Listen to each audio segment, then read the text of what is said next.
Chinese espionage groups target Malaysian officials, and 2 more Japanese defense contractors say they were breached, also by China. Google patches Android problems, including an unusual Bluetooth bug. Google also expels apps that wanted unreasonable permissions from the Play Store. Some in Iowa say the DNC pushed an 11th-hour security patch to IowaReporterApp. The U.S. may indict more Chinese nationals for hacking, and more Senate reporting on 2016 Russian influence.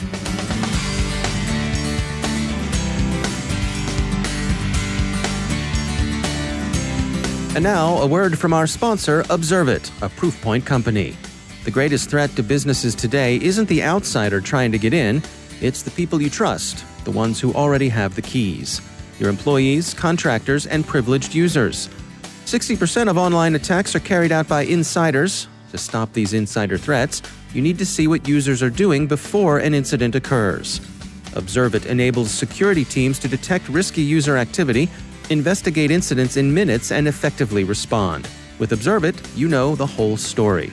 Get your free trial at observit.com/cyberwire. That's observit.com/cyberwire. And we thank Observit for sponsoring our show.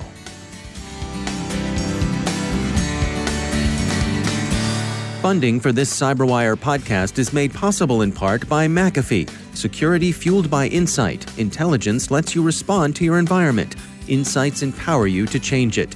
Identify with machine learning. Defend and correct with deep learning. Anticipate with artificial intelligence.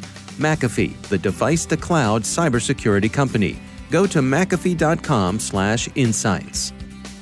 From the CyberWire studios at Data Tribe, I'm Dave Bittner with your CyberWire summary for Friday, February 7th, 2020. More Chinese espionage campaigns are in the news today. MyCert, that is Malaysia Cert, has issued an advisory warning that a cyber espionage campaign has been conducted against government officials in that country. They don't specifically call out the parties responsible, but sources listed among their references suggest that it's APT-40.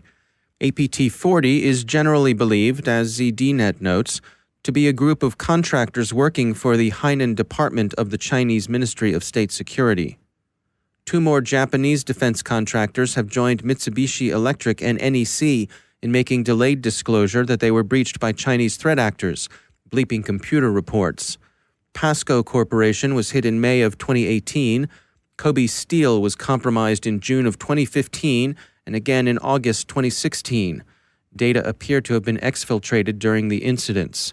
The outfit behind the campaign is thought to be TIC, also known as Bronze Butler and Red Bald Knight, a state-backed group with a focus on cyber espionage and information theft. These disclosures are said to have been delayed because of the complexity of the investigation. The Ministry of Defense coordinated the announcements because, as the spokesman put it, the attacks should be publicly disclosed. It is necessary to get the world to know and think about defenses. A Bluetooth flaw that leaves Android devices open to compromise has been discovered.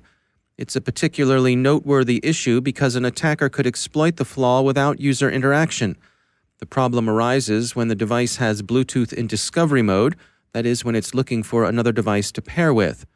The register suggests that prudent users will avoid using Bluetooth on Android devices until they fix the problem.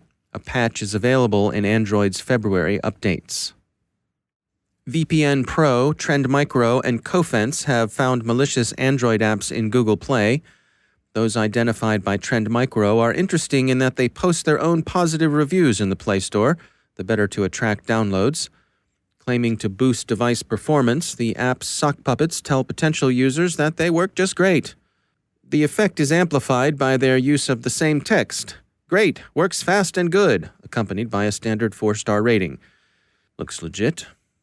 VPN Pro connects the bad apps it found to Shenzhen Hawk Internet Company, a Chinese firm said to be behind the nominal developer of the 5 security apps among the suspicious 24 it found, high security. High security's apps, VPN Pro said, request especially dangerous permissions upon installation.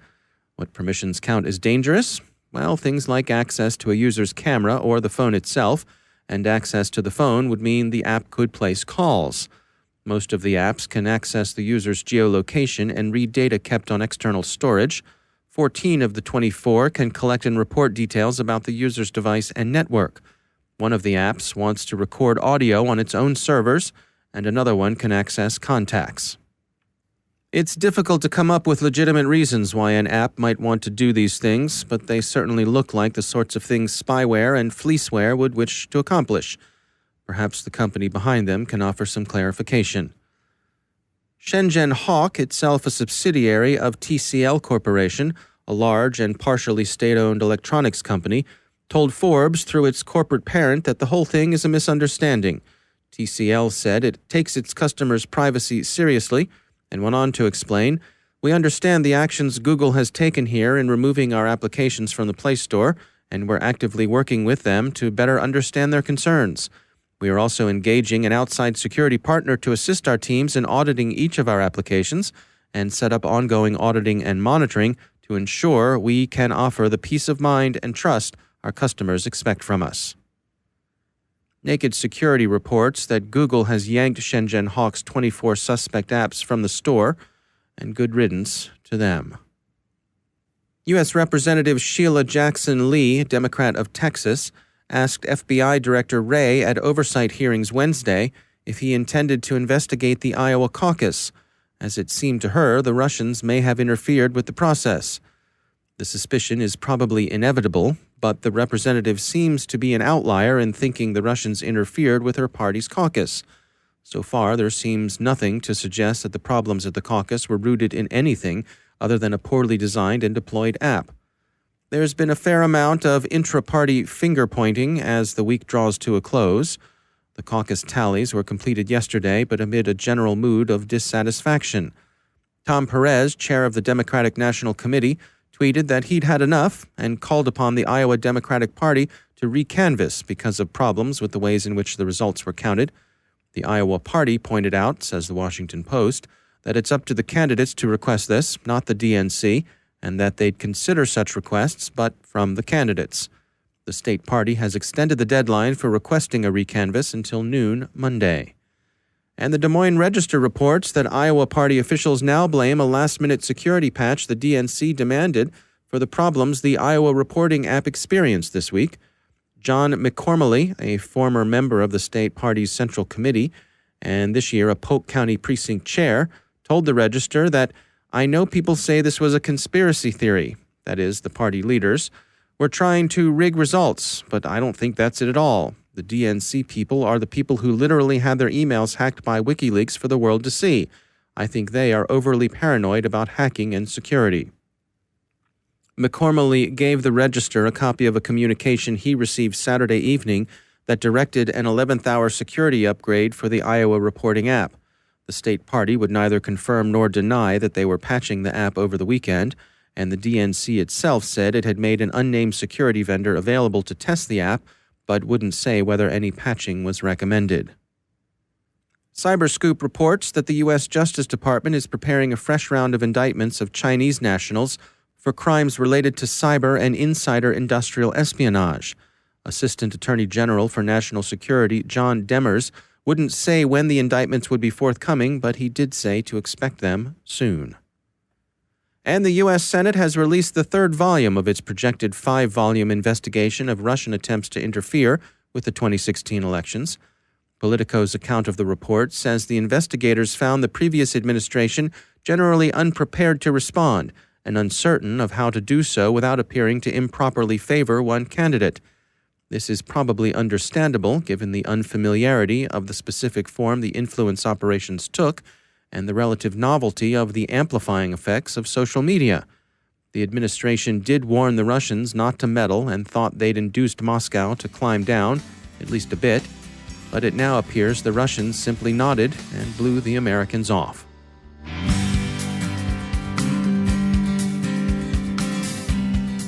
And now a word from our sponsor, KnowBe4. There's a reason more than half of today's ransomware victims end up paying the ransom. Cyber criminals have become thoughtful, taking time to maximize your organization's potential damage and their payoff. After achieving root access, the bad guys explore your network, reading email, finding data troves, and once they know you, they craft a plan to cause the most panic, pain, and operational disruption. ransomware has gone nuclear.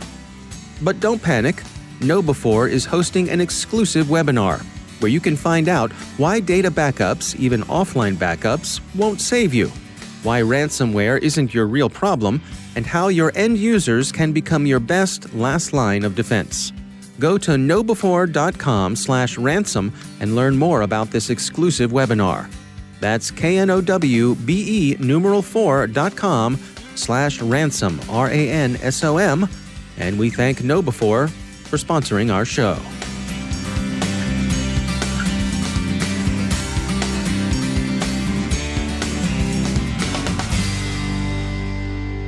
And I'm pleased to be joined once again by Caleb Barlow. He is the CEO at Synergistek.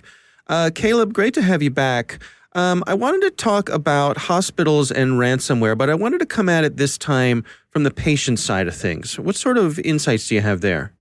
Well, this can be really impactful, not just for the healthcare practice, but for the patients as well. And if we go all the way back to the, like 5 BC, with the Hippocratic Oath, we have to remember that doctors have an obligation to do no harm. And interestingly enough, part of that Hippocratic Oath is maintaining that patient's privacy. Well, the challenge here when we talk about a ransomware incident is, first of all, remember, if the data can get ransomed, it can just as easily get stolen or extorted. And we're starting to see instances where when a hospital doesn't pay the ransom, the bad guys may try to extort them for the data. So, you have both the privacy concern as well as the impact of getting locked up. But I want to talk in detail about the problem when a hospital gets locked up. And remember, let's take a case of grandma. And maybe grandma's getting old. She's at a nursing home. She's probably got a pretty complex cocktail of pharmaceuticals, right? Maybe some to manage dementia, maybe some to manage, her health ailments. Well, the problem is, when that electronic healthcare record system is locked up with ransomware, those physicians don't have access to any of that information. And it could be months before they get access to it again. So the first thing to keep in mind is anyone with a complex medical history, a lot of that history has to get started all over again with those nurses and physicians. And unfortunately, a lot of that, especially when we're talking about elder care, involves some level of experimentation to get that drug cocktail just right. So it can have an immediate impact on patients that are inside of an institution, but it can also have an impact on, emergency care. I mean, we've seen multiple instances over the last year where patients have to get diverted when a hospital gets locked up with ransomware because they can't access the medical records, they can't access history. And, you may also see your surgery that was scheduled 3 months out get deferred because if I can't see the notes from the doctor or if I can't see your past images and x-rays, I'm probably not comfortable performing that surgery. I think about my own situation, and my parents are getting older. They're in that category of elderly. As someone who is looking out for them, does it fall on me to keep a running backup of their medical information so that if something happened with their healthcare providers, I could walk in there with my own document and say, here's the latest, here's the history, have at it? Well, I don't think we're quite there yet. But I think we're getting really close. And I'll tell you, I've asked myself the same question with some elderly relatives. And I'm starting to think that's probably not a bad idea, right? Where at the very least, if you've got someone, let's face it, some people's medical record is a book, right? Right. Having a printed copy of that is probably not a bad idea because then at least you're not having to recreate all of that from scratch. You're not going through their medicine cabinet, pulling out prescriptions and walking in the doctor's office with a bag full of them and saying, this is what was here. I have no idea what they're actively taking. Well, and let's put it another way, especially if you have someone that maybe has a large number of pharmaceuticals at home, part of a regular care regimen. It's not a bad idea to have a copy of what their prescriptions are and their medical history just with you anyway in the event of an emergency. So I think that kind of age-old advice just probably gets underscored a bit more here now that we're in the realm where a hospital can get locked up with ransomware. Yeah, it really is a fascinating thing to think about how you think about patient advocacy. You have to be your own advocate. Well, that extends to this cyber side of how hospitals run as well. You have to be prepared that you may have to sort of fend for yourself if these records get locked up.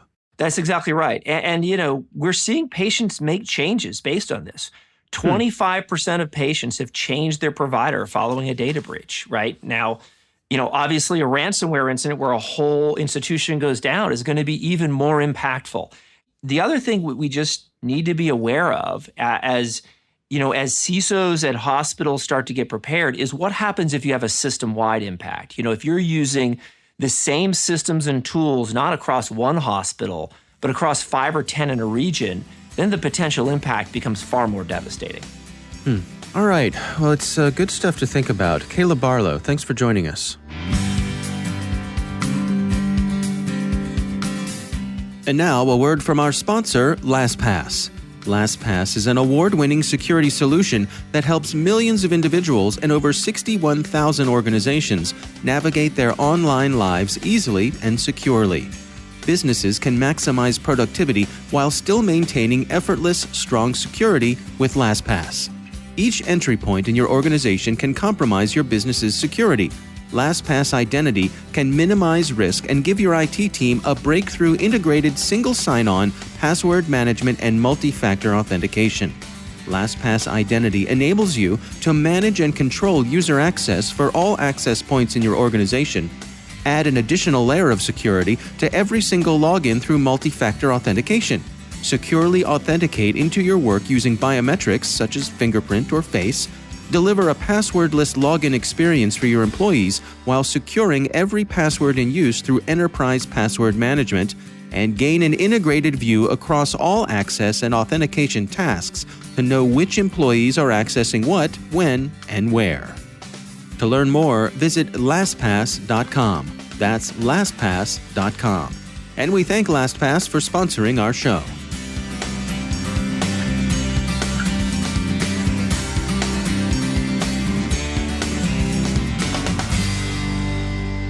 My guest today is Matt Cauthorn.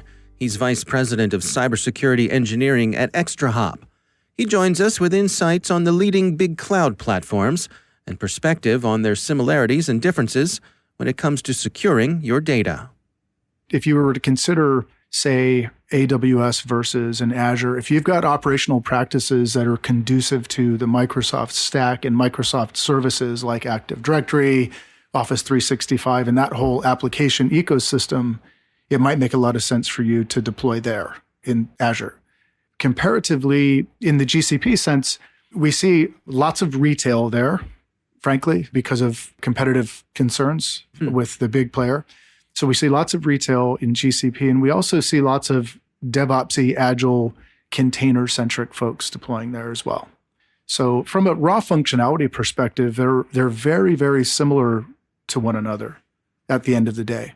Taken collectively, they force some practice level changes and think sort of paradigm changes for the operations teams as they migrate apps up into the cloud. Well, take us through some of that. When folks are going through this process, what are some of the things that they have to contend with? It seems like a lifetime ago, but I came from a traditional data center application delivery environment. We had globally distributed data centers and 90 remote sites here in the domestic US, and federating a highly available, secure, and most importantly, like an agile application delivery ecosystem in that traditional setting was very, very tough, disproportionately hard, I would say. I'll give you an example. It's very difficult to be like a traditional router switch person. Let's just start with the lower level network staff who keeps things up and running. It's very difficult to just superimpose that skill set and that way of thinking into a cloud setting, because the cloud constructs, as you know, everything is now code and everything is software. And security is built as one of the foundational bricks that was laid for all of these providers. So you can't neatly separate yourself from other operational concerns any longer. In the old setting, in an enterprise, you have these operational silos, and there's all sorts of coordination costs that goes along with that. It's a very high latency information model, frankly. And in the cloud, it forces you to break those barriers down. And now, the person who sets up a virtual private cloud, which is a segmented network in the cloud, they can't separate that action with the subsequent security-centric actions that go right along with that. Yeah, I mean, it's a really interesting insight to just the separation of the physical from the virtual. You can't, I'm imagining someone in the old days, saying, hey, we've got a situation here. I need you to go behind the rack and start pulling power cables out of routers. You can't do that anymore. That's right. Yeah, no, we were just last week, we were all in Seattle at corporate headquarters, and we were talking to a customer who had this deploy and destroy paradigm in the cloud, where depending on workload and a business level event, they were able to deploy a massive amount of compute to address some market level need. And then they would just wipe it off the map when it was done. And if things don't work, if you need to make a change, you can redeploy a multi-data center deployment with a network that stretches across them and all the subnets and, the infrastructure components therein. Those can just go away and get recreated on demand. And so it's a very, very different, again, the agility and just the low latency of it all, of the infrastructure itself. It just changes the game in ways that are good and bad, frankly. Well, let's dig into the other side of it then. What are some of the potential traps that people have to be wary of? Well, so this is fairly well-trodden territory, and so I'll admit to an utter lack of originality here. But, the shared responsibility model itself is something that I've seen personally with our accounts that are sort of at some stage of it's a very dramatic term, but their cloud migration journey, right? Everybody's got an initiative. And so one of the common things, going back to the traditional data center model that I spoke to, is just the shared responsibility model. There's, the security of the cloud, which is the service providers are going to be responsible for that. The bare metal, the physical access, their employees, and who can access systems with least amount of privilege and things like that. And then there's the security in the cloud. And on the Venn diagram of operational concern, there is a gray area there in the middle. And just wrapping your head around, where your responsibilities stop and the providers start or vice versa is really step one.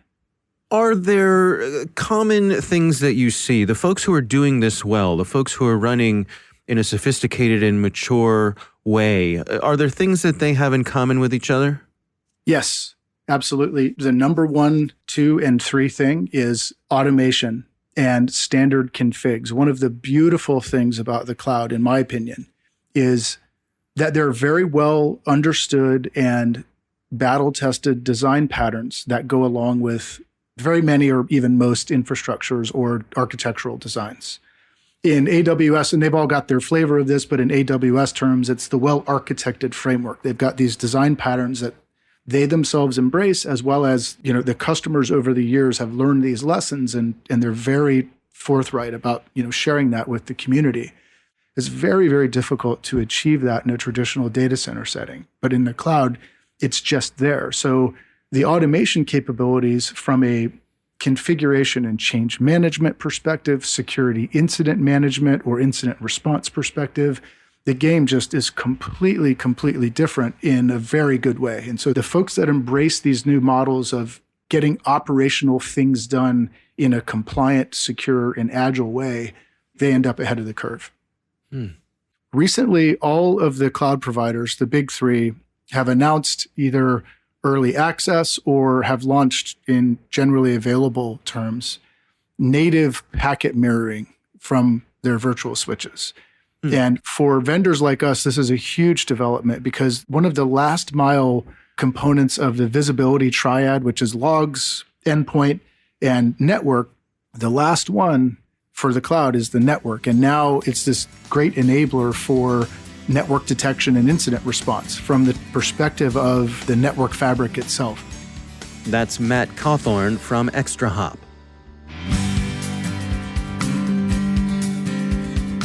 And that's the CyberWire. For links to all of today's stories, check out our daily briefing at thecyberwire.com.